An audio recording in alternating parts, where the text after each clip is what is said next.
अच्छा, अस्सलाम वालेकुम। सबसे पहले तो मैं ये बता दूं कि आपने पीट्स करनी कैसे है कवर। पास पेपर पकड़ने हैं, ठीक है, एपिसोड फाइनल ईयर के। साथ में इरफान मसूद स्टेप अप पकड़नी है, परवेज़ अकबर पकड़नी है और आफाक भाई की गाइडलाइन, ठीक है। सबसे पहले तो आपने कर लेना मार्किंग मैंने करा दी, चैप्टर 1 to 10 की आगे की कराती हूँ, ठीक है। चैप्टर 1 to 10 मार्क कर लिया। अब आपने क्या करना है कि सबसे पहले ना टॉपिक कवर करना है, जिस तरह बताया उस तरह से कवर करना है। आपने diagnosis, clinical findings, complications, investigation और मैनेजमेंट, ये चीज़ें हैं जो कि आपको आनी चाहिए और इनके भी सिर्फ नाम आने चाहिए। ये नहीं कि अंदर घुस घुस की जो इतनी सारी डोजेज़ लिखी हैं, डोजेज़ बिल्कुल भी करने की ज़रूरत नहीं है। सिर्फ आपने मेन चीज़ें करनी है। कुछ अलग से बात लिखी हुई है तो उसको करना है, ठीक है। और पूरी परवेज़ अकबर को हाईलाइट नहीं करके रख देना, क्योंकि अगर आप हाईलाइट करके रख दोगे ना, प्रॉफ में आपसे कवर नहीं होने वाली। 2 छुट्टियाँ सिर्फ होती हैं और सारे का सारा कवर करना होता है। एक तरह से पूरी मेडिसिन ही एक तरह से कवर करनी होती है, ठीक है। तो बहुत मुश्किल हो जाती है। पूरी का पूरी हाईलाइट करने की ज़रूरत नहीं है। सिर्फ जो मैंने हाईलाइट कराया हुआ, जो टिक मार्क किया वो करो, और उसके अंदर भी सिर्फ मेन चीज़ों को उठाओ, वो कर लिया। जब आपने एक टॉपिक कवर कर लिया, अब उसका पास्ट पेपर करना है। पास्ट पेपर जब आपने किए ना, तो आपको पता चल गया कीवर्ड्स क्या है और आपको समझ आ जानी है अटेम्प्ट कैसे करना है, सारा कुछ। पास्ट पेपर के एमसीक्यूज आपने कर लिए, पास्ट पेपर के उसके बाद एमसीक्यूज खोलो। एमसीक्यूज में कुछ नया टॉपिक लगता है तो उसको एक बार परवेज़ अकबर से तो देख लो, सिर्फ उस पॉइंट को हाईलाइट कर लो। ये भी नहीं कि वो सारे का सारा टॉपिक करने बैठ जाओ, करना बस उतना ही है जितना मैंने बता दिया है। अस्सलाम वालेकुम। ओके, सो अब ये वाला पीडीएफ है, ये है कि पीड्स कितनी करनी है, कहाँ से करनी है, कैसे करनी है, सब कुछ बताऊंगी। एफजी और यूएचएस की पीड्स ऑलमोस्ट इकट्ठी सेम है, सेम करनी होती है। पास्ट पेपर्स का बाद में बताती हूँ कैसे कंबाइन करने हैं। सबसे पहले तो चैप्टर 1 to 9 को साइड पे करना है, ठीक है। उसके बाद आ जाए चैप्टर नंबर 10 पे। चैप्टर नंबर 10 जो है वो सारे का सारा आपने यहीं से करना है, मेडिसिन के लिए भी और पीड्स के लिए भी। और ये चैप्टर आपने सारा करना है, ठीक है। इसमें अब जो चीज़ें हाईलाइट हुई हैं इनको आपने मस्ट करना है फॉर एससीक्यूज़। जो बाकी सारे टॉपिक्स हैं उनको एमसीक्यूज़ के लिए भी साथ में करना है, ठीक है। और इसमें जो एक्यूट डायरिया है इसका तो क्वेश्चन ऐसे है जैसे मस्ट है, आना ही आना है, ठीक है। और measles, chicken pox, infectious disease में से एक एससीक्यू आता ही आता है, ठीक है। ये कर लें, पूरे का पूरा चैप्टर करना है। ये सिर्फ एक ये चैप्टर नंबर 10 और चैप्टर नंबर 9 बहुत बड़े होंगे, बाकी थोड़े थोड़े करने हैं, ठीक है। अच्छा, जो है रेस्पिरेटरी डिसऑर्डर्स, इसको ना आपने मेडिसिन से करना है। मेडिसिन से रेस्पिरेटरी कहाँ से करना है? मेडिसिन में रेस्पिरेटरी जो है वो आपने, मैंने इसका एक पीडीएफ बनाया हुआ है, आफाक भाई गाइडलाइंस यूज़ करनी है, ठीक है। और उसमें ना इरफान मसूद से भी टॉपिक्स एडेड हैं और ना जो है डेविडसन, उसके कुछ टेबल्स एडेड हैं, ठीक है। तो वहाँ से करना है। और रेस्पिरेटरी थोड़ा सा हमसे डिफरेंट है, मतलब मेडिसिन से सॉरी डिफरेंट है थोड़ा सा रेस्पिरेटरी जो पीड्स का है, क्योंकि इसमें जो एक्यूट एपिग्लोटाइटिस है और जो क्रूप है ये बच्चों में होता है, और जो नमूनिया है ये भी ज़्यादातर बच्चों में होता है, बड़ों में बहुत ज़्यादा नहीं होता, लेकिन बच्चों में स्पेसिफिकली होता है, ठीक है। और उसके बाद सिस्टिक फाइब्रोसिस और एस्थमा हो गया, ये कॉमन टॉपिक बन जाएगा मेडिसिन के साथ आपका, ठीक है। तो मेडिसिन कहाँ से करनी है? जो मेडिसिन करनी है वो आफाक भाई गाइडलाइन से करनी है, उसको आप लोग मार्क कर लें। अच्छा, उसके बाद आता था जीआईटी को आपने सिर्फ ये वाले मार्क जो हाईलाइटेड टॉपिक्स हैं वो आपने यहाँ से एक बार रीड कर लेने हैं। जो बाकी सारे के सारे टॉपिक्स हैं ना वो आपके कवर हो जाने हैं इरफान मसूद से, और जो हाईलाइटेड है सिर्फ वो आपने यहाँ से करने हैं, ठीक है। और एससीक्यूज आपके आराम से यहाँ से कवर हो जाएंगे। सीवीएस हमारे पास थोड़ा सा डिफरेंट आ जाता है। सीवीएस हमारे पास इसलिए डिफरेंट आता है क्योंकि जो टेट्रोलॉजी ऑफ फैलेट है और वीएसडी है ये बच्चों के मसले हैं। इसमें सिर्फ कार्डियोमायोपैथी, हाइपरट्रॉफिक ऑब्स्ट्रक्टिव कार्डियोमायोपैथी होती है, हुक्म पेज नंबर 327 पे जो लिखी हुई है। कार्डियोमायोपैथी और मायोकार्डाइटिस ये आपके कॉमन टॉपिक्स बनेंगे, और इन्फेक्टिव एंडोकार्डाइटिस, बाकी सारे के सारे आपके ऑलमोस्ट न्यू टॉपिक्स बनेंगे, वो यहाँ से एक बार करते जाना है। जो टिक हुए हुए उनको एमसीक्यूज़ के लिए अच्छे से करें, और जो हाईलाइट हुए हुए वो एससीक्यूज़ के लिए करें। उसके बाद पास्ट पेपर्स करें तो आपका आराम से सारे का सारा कवर हो जाएगा। न्यूरोलॉजिक डिजीज़ को आपने करना है स्टेप अप से, और स्टेप अप से ना आपको मेनिंजाइटिस भी कवर होगा, सिर्फ और सिर्फ सेरेब्रल मलेरिया, स्टेटस एपिलेप्टिकस और जो है सेरेब्रल पाल्सी, ये 3 चीज़ें आपकी वहाँ पर नहीं है, स्टेप अप में नहीं है। ये तीनों चीज़ें आपको परवेज़ अकबर से करनी पड़ेंगी। बाकी सारे का सारा जो हाईलाइट हुआ है वो सारे का सारा और मार्क हुआ है वो आपने करना है स्टेप अप से, ठीक है। कवर आराम से हो जाएगा। न्यूरोमस्कुलर डिसऑर्डर्स में आपका आ जाता है 3 चीज़ें सिर्फ इसमें से करनी, Duchenne muscular dystrophy, myasthenia gravis और जीबीएस। जीबीएस बहुत इंपॉर्टेंट है और इसका एससीक्यू बहुत ज़्यादा आता होता है, मेडिसिन में भी आता होता है, और मेडिसिन का भी जीबीएस यहीं से करना है, ठीक है।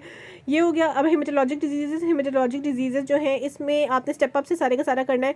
इवन अगर आप यहाँ से कुछ ना भी पढ़ो सिवाय आईटीपी के, तो आपका सारे का सारा स्टेप अप से आराम से कवर हो जाता है, ठीक है। वहाँ सारे यही लिखा हुआ है। न्यूप्लास्टिक डिजीजेस, इसमें सिर्फ आपने करना है एक्यूट ल्यूकीमिया, लिम्फोमा मर्जी है, करना चाहते हैं तो कर लें। एक्यूट ल्यूकीमिया जो है वो आपने इरफान मसूद से करना है, यहाँ से नहीं करना, ठीक है। इम्यूनोलॉजी डिसऑर्डर्स में से कुछ भी नहीं करना। एंडोक्राइन डिसऑर्डर्स आ जाते हैं। एंडोक्राइन जो है आपके सारे का सारा कवर हो जाता है, जो है हमारे पास स्टेप अप वहाँ से, ठीक है, सारा हो जाता है, सिवाय कुछ टॉपिक्स के। बच्चों का जो कंजेनिटल हाइपोथायरॉइडिज्म है वो हमसे डिफरेंट होता है, ठीक है। और प्रिकॉशियस प्यूबर्टी से एमसीक्यू आता होता है, तो उसको एक बार देख लीजिएगा, प्रिकॉशियस प्यूबर्टी और शॉर्ट स्टेचर से, ठीक है, एक एमसीक्यू आया था। अच्छा, और इसके अलावा जो रिकेट्स है वो एक अलग से करना पड़ेगा। रिकेट्स अलग से हो गया, कंजेनिटल हाइपोथायरॉइडिज्म अलग से हो गया, बाकी सारे का सारा सेम है।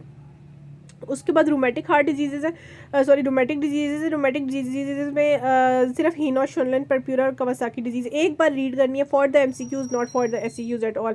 अच्छा, ह्यूमन जेनेटिक्स है। जेनेटिक्स में ये वाले टॉपिक्स बहुत छोटे छोटे, एक पेज पे थोड़ा थोड़ा लिखा हुआ है, तो ये वाले एक बार कवर कर लेने जो मार्क्ड है, सिर्फ वो वाले, ठीक है। अच्छा, नेफ्रो जो है, नेफ्रो सारी की सारी आपकी कवर हो जाएगी बड़े आराम से, स्टेप अप से, यहाँ से इवन करने की ज़रूरत भी नहीं पड़ेगी। दिल हुआ तो एक बार पढ़ लेना, वरना मैंने सारी की सारी मेडिसिन से की थी, और मेडिसिन में भी स्टेप अप से की थी। और स्टेप अप में भी इसमें mainly nephrotic syndrome, nephritic syndrome, AKI और CKD, बस ये 4 टॉपिक्स करने होते हैं। अच्छा, पीडियाट्रिक सर्जरी में डर्मा से कुछ भी नहीं करना। पीडियाट्रिक सर्जरी में आ जाती है। पीडियाट्रिक सर्जरी में क्लेफ्ट लिप, ये MCQs के लिए करना है सिर्फ, बाकी और SCQs के लिए नहीं करना है, ठीक है। और पॉइजनिंग अगर दिल हुआ तो कर लेना, एस्पिरिन पॉइजनिंग और लेड पॉइजनिंग, वरना करनी कोई नहीं होती। बोन डिसऑर्डर्स में भी सेप्टिक आर्थराइटिस एक बार सिर्फ देखने की ज़रूरत है, और ऑस्टियोमाइलाइटिस, वरना ये सर्जरी से भी हो जाता है कवर। अच्छा, अब करना कैसे है? करना कुछ इस तरह से है कि आपने ना कंबाइन करना है मेडिसिन को पीड्स के साथ। जिस दिन आप चैप्टर 1 to 9 आपने अलग कर लिए हैं, बाकी जो सारे चैप्टर्स हैं वो मेडिसिन और पीड्स के इकट्ठे कवर होंगे। जिस दिन आपने करनी है नेफ्रो, वो आपने करनी है स्टेप अप से। जिस दिन करनी है नेफ्रो, अगर आप इवन आप डेविडसन से भी कर रहे हो, तो साथ में आपने कवर करने के बाद शाम के 6 बजे तक आपकी नेफ्रो कवर हो जानी चाहिए, ठीक है। अब शाम 6 बजे मतलब नेफ्रो या मेडिसिन कोई भी टॉपिक कवर हो जाना चाहिए। उसके बाद आपने शुरू करनी है पीड्स की। पीड्स में ना सिर्फ आपने मार्क करते जानी है जो अलग बातें लिखी हुई हैं। अलग बातें भी बहुत ज़्यादा मार्क नहीं करनी है, सिर्फ कुछ ड्रग्स हो गए जो बच्चों को स्पेसिफिकली हम देते हैं, वो वाले मार्क कर लेने हैं, ठीक है। अच्छा, पीड्स में साथ साथ ऐसे करती जानी है, और साथ में आपने उठानी है पास्ट पेपर की किताब। जब आप एक पीड्स का टॉपिक कवर कर लोगे, जिस तरह लेट नेफ्रो में आपने नेफ्रोटिक सिंड्रोम कवर कर लिया, नेफ्रोटिक सिंड्रोम आपने पहले पढ़ा स्टेप अप से पढ़ने के बाद आपने मार्क कर लिया। पीड्स में क्या अलग इसमें लिखा हुआ है, प्रेडनिसोलोन की डोज होती है जो कि अलग लिखी हुई होती है, ठीक है, वो मार्क कर ली, ठीक है। और उसके बाद आपने अपने निकाले पास्ट पेपर्स में SCQs किए। SCQs में कोई नया टॉपिक लगा तो उसको एक बार पढ़ लिया परवेज़ अकबर से। उसके बाद MCQs करने हैं। MCQs में कोई नया टॉपिक लगा तो उसको एक बार रीड दे दी, बस दैट्स ऑल, इस तरह से करनी है। अच्छा, सबसे पहले आ जाते हैं चैप्टर नंबर 1 पे। चैप्टर नंबर 1 में से कुछ भी नहीं करना, ठीक है। कुछ भी करने की ज़रूरत नहीं, सिर्फ एक इंट्रोडक्शन नहीं दिया हुआ है, ठीक है। उसके बाद आ जाते हैं चैप्टर नंबर 2 पे। अगर दिल हुआ तो रिफ्लेक्सेस पढ़ लेना, वरना रिफ्लेक्सेस पढ़ने की भी ज़रूरत नहीं है, इस चैप्टर में से ही है रिफ्लेक्सेस लिखे हुए, ठीक है। अच्छा, उसके बाद आ जाते हैं चैप्टर नंबर 2 पे। चैप्टर नंबर 2 में ना ये जो टेबल नहीं बना हुआ, टेबल 2.1 और टेबल 2.2, ये दोनों करने मस्ट हैं, इनमें से MCQs आते हैं, ठीक है, तो ये कर लीजिएगा। उसके बाद टेबल 2.3 पे आ जाते हैं, 2.3 भी करना है, और उसके बाद जो 2.4 है और 2.5 है, ये 5 टेबल्स इस चैप्टर में से करने हैं। अब अच्छा, नीचे आ जाते हैं। उसके बाद हम आ जाते हैं चैप्टर 2 की डेवलपमेंटल माइलस्टोन्स पे। ये बच्चे के डेवलपमेंटल माइलस्टोन्स हैं जिनसे हम अंदाज़ा लगाते हैं कि बच्चे की एज क्या होगी और डेवलपमेंटली अपने माइलस्टोन्स के साथ है कि नहीं। इसमें से ना, टू बी वेरी ऑनेस्ट, ये सारे के सारे याद करना इज़ नॉट पॉसिबल। अगर तो पढ़ने हैं तो पढ़ लें, वरना पढ़ने की ज़रूरत नहीं है। इसमें से करना क्या है, और करने सिर्फ MCQs के लिए, MCQs और वाइवा में पूछे जाते हैं, ठीक है। करने हमने ये है इसमें से कि बच्चा कितनी एज पे क्यूब्स कितने बनाता है, जिस तरह लिखा हुआ है build the tower of 3 cubes, ठीक है। जो एक बच्चा होगा 18 मंथ्स का हमारे पास, वो 3 क्यूब्स का टावर बनाएगा। उसके बाद जो 2 ईयर्स का बच्चा होगा वो 3 क्यूब से ब्रिज बनाएगा। और इसके साथ साथ एक और चीज़ करनी होती है, वो ये होता है कि वो जो वॉक करता है वो वॉक किस तरह से करता है, जिस तरह ये लिखा हुआ है 18 मंथ्स पे walks alone with uneven steps and feet wide apart, ये। और एक और चीज़ है वो ये है कि कॉपीज़ सर्कल, मतलब सर्कल बनाता है, क्रॉस बनाता है और स्क्वायर बनाता है। वो भी इसके अंदर लिखा हुआ है कि कौन सी एज पे बनाता है। जिस तरह 4 ईयर्स पे लिखा हुआ है कैन कॉपी या क्रॉस, ये पूछते होते हैं बस। मतलब 2 चीज़ें हो गई, एक तो ब्लॉक्स और एक कॉपीज़ या क्रॉस सर्कल, और जो है क्रॉस सर्कल और स्क्वायर, 3 चीज़ें बच्चा कॉपी करता है, वो वाली हो गई। इसमें से सिर्फ ये करनी है, ठीक है। उसके बाद ये कुछ भी नहीं करना, ये भी कुछ नहीं करना, इसमें से भी कुछ भी नहीं करना, कुछ भी नहीं करना, फिर आ जाते हैं इम्यूनाइजेशन वाले चैप्टर पे। इम्यूनाइजेशन वाले चैप्टर का कुछ ऐसा हिसाब किताब है कि ये लास्ट ईयर आप कम्युनिटी मेडिसिन में सारी कहानियाँ पढ़ चुके हैं, ठीक है। तो आपकी बैकग्राउंड नॉलेज अच्छी खासी होगी इस बारे में। नहीं भी पढ़ी तो भी सिर्फ यहाँ से रीड करें। बिल्कुल ये स्टार्ट ऐसे किया हुआ है कि अगर किसी को कुछ नहीं भी पता ना तो उसे पता चल जाता है वैक्सीन और इम्यूनोग्लोबुलिन्स के बारे में। एक बार इसको रीड आउट कर लें, ठीक है। रीड करने के अलावा और कुछ भी नहीं करना, ठीक है। अच्छा, ये जो चैप्टर टेबल 3.1 दिया हुआ EPI का स्केड्यूल, ये बहुत इंपॉर्टेंट है और बहुत ज़्यादा आता है। वाइवा में भी पूछते हैं, ऑस्की में भी पूछते हैं, MCQs में भी पूछते हैं, SCQs में भी बहुत कम लेकिन कभी कभार आ जाता होता है, ठीक है। तो ये आपने करना ही करना है। और उसके बाद टेबल 3.2 भी करना है, ठीक है। अच्छा, उसके बाद ये जो वैक्सीन की सारी कहानियाँ दी हुई हैं ना, अगर तो दिल हो तो ये एक बार पढ़ लीजिएगा। बाकी वरना प्रॉफ में इनको पढ़ने का टाइम नहीं था तो पढ़े बगैर हम गए थे। सिर्फ इसको एक बार रीड करके आपने कोई एक्स्ट्रा पॉइंट जो कि आपको लगे MCQs में आ सकता है उसको मार्क कर लेना है और इस चैप्टर के MCQs उसके बाद कर लेने हैं। बाकी इस सब में से कुछ भी नहीं करना। ये वाला चैप्टर भी हो गया कंप्लीट। उसके बाद हम आ जाते हैं चैप्टर नंबर 4। चैप्टर नंबर 4 में से ना कुछ भी नहीं करना इस सब में से नहीं करना। अब आगे चलते हैं, करना क्या है इसमें से करना आपने यहाँ से है और ये बहुत इंपॉर्टेंट है, ठीक है।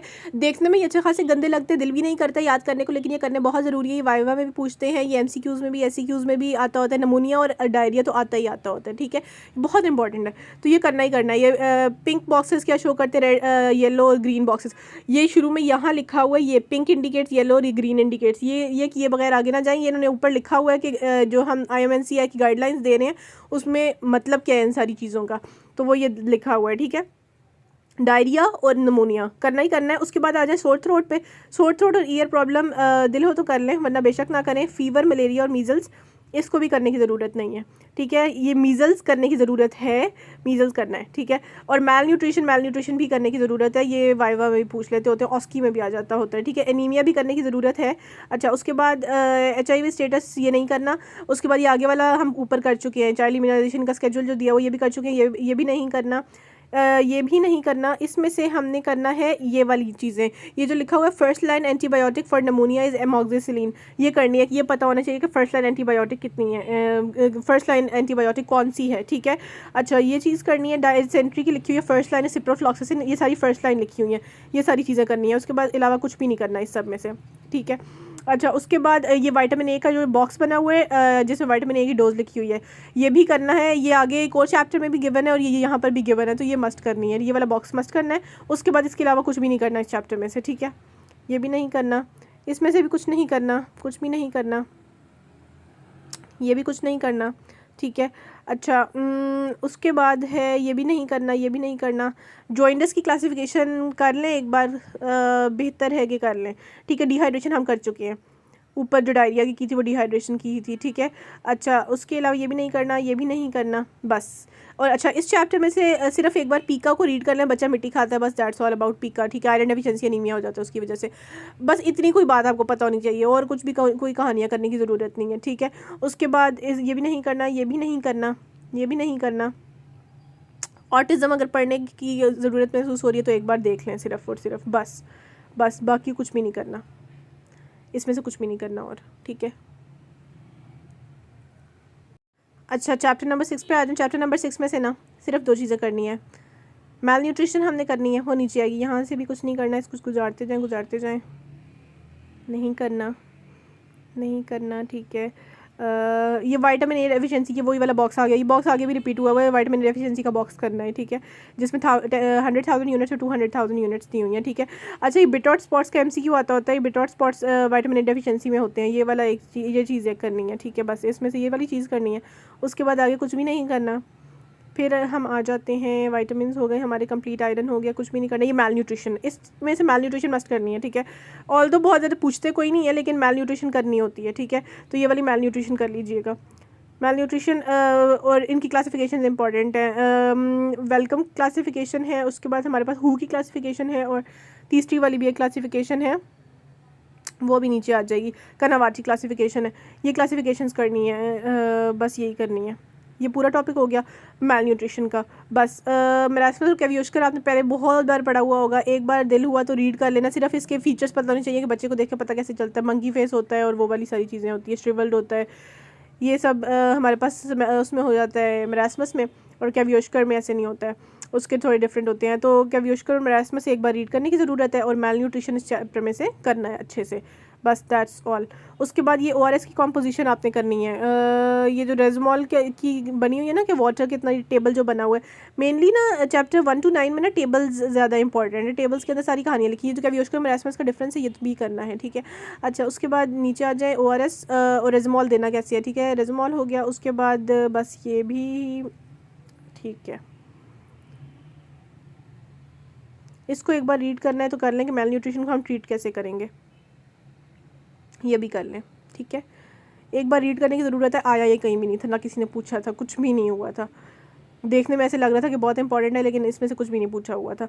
इस चैप्टर में से रीड ही करना है। इसमें से आया कहीं भी, ना MCQ में कुछ आया था, ना SCQ में कुछ आया था, ना वाइवा में था, ना उसकी में था, कुछ भी नहीं था। अच्छा, जो चैप्टर नंबर 7 है, इसमें तो आपने बिल्कुल भी कुछ नहीं करना, इसको सिर्फ गुजारें इस चैप्टर को ऐसे करके, बल्कि इसको बेशक बुक में से निकाल दें, इसको करना ही नहीं है, ठीक है। फिर चैप्टर नंबर 8 है हमारे पास। चैप्टर नंबर 8 में ना एनाफाइलैक्सिस एक बार पढ़ लेना है, ताकि पता हो कि ये जो केस सिनेरियोज दिए होते हैं ना, इसमें से अक्सर चीज़ें आ जाती होती हैं। तो ये ऊपर एनाफाइलैक्सिस का केस सिनेरियो दिया हुआ है, इसको पढ़ लीजिएगा एक बार, ठीक है। ये हो गया। उसके बाद आगे कुछ भी नहीं करना, नहीं करना, नहीं करना, ये भी नहीं करना, ठीक है, ये भी नहीं करना, बस। अच्छा, अब न्यूनेटोलॉजी पे आ जाते हैं, जो करने वाला चैप्टर है। नियोनेटोलॉजी जो है, UHS और FJ में अब इसका डिफरेंस है। UHS में इसमें बहुत सिलेक्टेड टॉपिक्स पूछे हुए हैं, लोग वही करके जाते हैं, प्लस उसके मार्क्स भी वेल डिफाइंड है कि इतने मार्क्स हैं, तो बच्चों को ये वर्थ इट नहीं लगता करना कि इतने थोड़े से मार्क्स के लिए हम नियोनेटोलॉजी का पूरा चैप्टर करें, ठीक है। तो UHS वाले इसको बेशक बड़े आराम से चॉइस पे इधर उधर कर सकते हैं कि अगर बाकी चीज़ अच्छी प्रिपेयर है तो कर दें, लेकिन FJ में ऐसा बिल्कुल भी नहीं किया जाता। तो FJ में नियोनेटोलॉजी से बहुत सारी चीज़ें आती हैं, ठीक है। तो अब FJ के लिहाज से बता रही हूँ, UHS वालों ने क्या करना है, इसके सिर्फ पास पेपर करने हैं, बस, ठीक है। अच्छा, FJ वालों ने क्या करना है, स्टार्ट से चैप्टर स्टार्ट करना है, और ये सारे के सारे चैप्टर करना है आपने। और ये बहुत बुरा चैप्टर लगता है आपको, इसे पूरी किताब में करने वाले चैप्टर ही सिर्फ एक ही ये चैप्टर है, ठीक है। ये सारा करना है। नियोनेटल रिससिटेशन आपके वाइवा में आती है, ऑस्की में पूछते होते हैं, ठीक है। ये सारे का सारा चैप्टर करना है, इसलिए इसको सारे का सारा मार्क कर लें। पास पेपर भी इसके करने हैं, इसके MCQs भी करने हैं, इसकी हर चीज़ करनी है आपने, ठीक है। और ये जितना अच्छा करेंगे आपके लिए उतना ही बेहतर होगा। इस चैप्टर को सारा करना है, इसलिए मैं इसको सिर्फ गुजार रही हूँ कि इसमें से बताने वाला कुछ भी नहीं है। ये जो हाइपोक्सिक इस्कीमिक एन्केफेलोपैथी, ये बहुत ज़्यादा पूछते हैं, MCQs में भी पूछते हैं, ठीक है। ये एक इंपॉर्टेंट टॉपिक है, बस। बाकी इसमें हर चीज़ ही इंपॉर्टेंट है इस चैप्टर में से। ये वाला डब्बा नहीं करना, ये जो बड़ा सारा फजूल सा बॉक्स बना हुआ है, ठीक है। करने वाली चीज़ें भी क्या है, सिर्फ आपको मेन चीज़ें पता होनी चाहिए। मैं ये नहीं कह रही कि ईच एंड एवरी वर्ड करना है, लेकिन बस मेन मैनेजमेंट वगैरह आती हो, बस इतना कुछ हो के अगर आ जाए क्वेश्चन, एक सिनेरियो आ जाए, तो सिनेरियो का आपको डायग्नोसिस बन जाए और आपको उसकी मैनेजमेंट आती हो, दैट्स ऑल, ठीक है। ये चैप्टर इंपॉर्टेंट है, इसको कर लेना।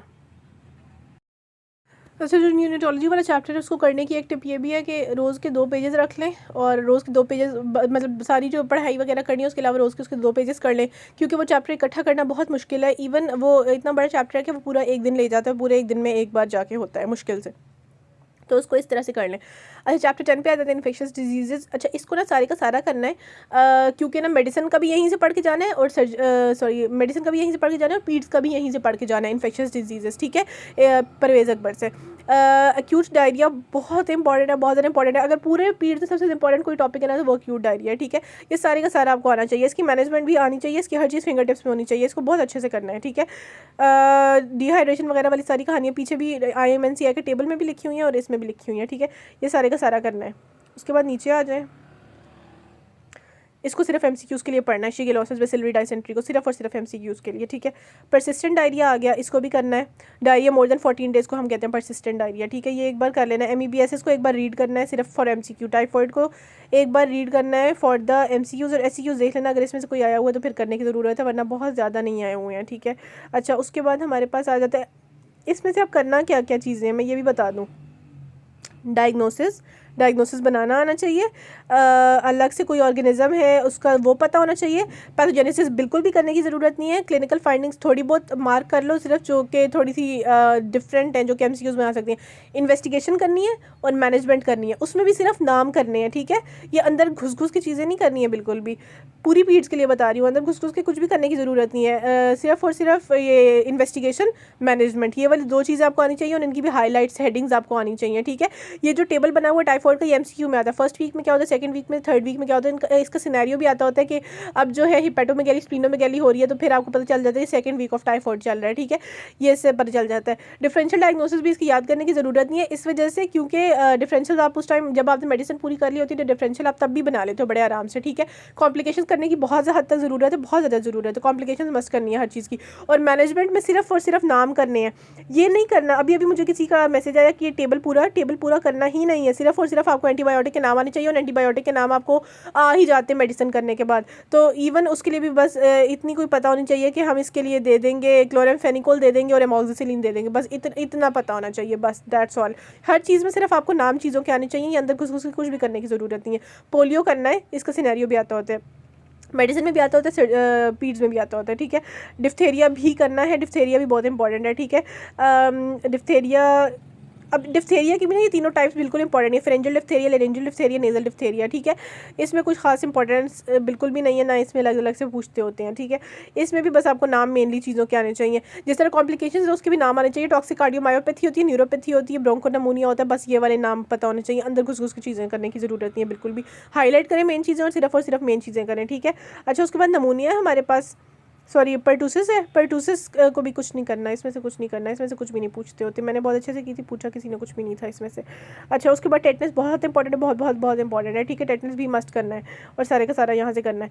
सारे का अगेन यही मतलब है कि घुस की चीज़ें नहीं करनी, सिर्फ मेन चीज़ें। सपोर्टिव मैनेजमेंट इसकी होती है, ये बातें आपको पता होनी चाहिए कि हम करते हैं कैसे, डेट कर देते हैं, फीड करते हैं, नर्सिंग केयर अच्छी देते हैं, बस ये बातें। मीजल्स बहुत इंपॉर्टेंट है, ये पता होनी चाहिए। और बॉचुलिज्म ना भी करो तो कोई मसले की बात नहीं है, मीजल्स बहुत इंपॉर्टेंट है, ठीक है। मीजल्स आपने करना ही करना है। नीचे आ जाएं, ठीक है। ये हमारे पास एक और डिजीज़ यहाँ पे छोटी सी गिवन थी, मम्स, ठीक है। मम्स भी आपने नहीं करना, चिकन पॉक्स करना है। और उसके बाद आ जाएं, इन्फेक्शियस मोनोन्यूक्लियोसिस इंपॉर्टेंट है मेडिसिन के लिए, मेडिसिन में बहुत इसके सिनेरियोज आए हुए हैं इन्फेक्शियस मोनोन्यूक्लियोसिस को डायग्नोस नहीं होते हैं, तो इसको यहाँ से अच्छे से कर लेना। मलेरिया जो है, मलेरिया यहाँ से पढ़ने की ज़रूरत है ही नहीं वैसे, ये आपका मतलब ये आपको बेसिक नॉलेजेस का होता है, और यहाँ बहुत लंबी कहानियाँ लिखी हुई हैं जो कि बिल्कुल भी करने की ज़रूरत नहीं है, ठीक है। मलेरिया को बेशक रहने दें, इसमें से सिर्फ नेम्स याद कर लें और इसकी मेडिसिन के नेम्स याद कर लें, दैट्स ऑल। टीबी जो है वो आपका रेस्पिरेटरी से सारा कवर हो जाता है, रेस्पिरेटरी जब आप करते हो ना इरफान मसूद से, तो टीबी उसके अंदर सारे का सारा लिखा हुआ है, टीबी कवर हो जाता है आपका, ठीक है। उसके बाद हमारे पास आ जाता है टीबी का, ये सारी कहानियाँ हैं, बहुत लंबा यहाँ पे टीबी लिखा हुआ है, बेशक इतना ना करें। अच्छा, रूमेटिक फीवर यहाँ से करना है, ठीक है। रूमेटिक फीवर करने की ज़रूरत है यहाँ से, बेशक अगर नहीं करना है तो इरफान मसूद में ये बहुत अच्छा लिखा हुआ है, वहाँ से कर लें, ठीक है। रूमेटिक फीवर हो गया। नेक्स्ट हमारे पास टॉपिक है डेंगू फीवर। डेंगू भी जो है वो आपका यहाँ से बेशक ना करें, डेंगू और मलेरिया के बारे में ये है कि इसको ना किसी भी एक जगह से ना सही से कर लें, बहुत सही से भी करने की ज़रूरत नहीं है, बस सही से कर लें, ताकि इतना कोई हो कि डायग्नोसिस आपको आता हो, आपको इसकी इन्वेस्टिगेशन पता हो और मैनेजमेंट पता हो, बस, और कुछ भी नहीं करना, ठीक है। तो डेंगू मलेरिया यहाँ से कर लें या फिर किसी भी और जगह से अच्छे से कर लें, लिशमनियोसिस नहीं करना बिल्कुल भी, रेबीज़ भी करने की ज़रूरत नहीं है, ठीक है। उसके बाद आ जाए, निगलेरिया भी नहीं करना, उसके बाद कुछ भी नहीं करना, बस डेंगू इस बुक मतलब इसका आखिरी टॉपिक है। सिर्फ इस पूरी की पूरी किताब में ना अगर कोई टॉपिक्स बढ़े हैं ना तो वो डेंगू सॉरी वो चैप्टर न्यूनेटोलॉजी है और चैप्टर आपका इन्फेक्शस डिजीज़ है, बस ये दो चैप्टर है जो आपको यहाँ से करने पड़ेंगे, लंबे भी लगेंगे, मुश्किल भी लगेंगे, लेकिन वो यहाँ से करने हैं, बाकी और कुछ भी यहाँ से नहीं करना, बिल्कुल सिलेक्टिव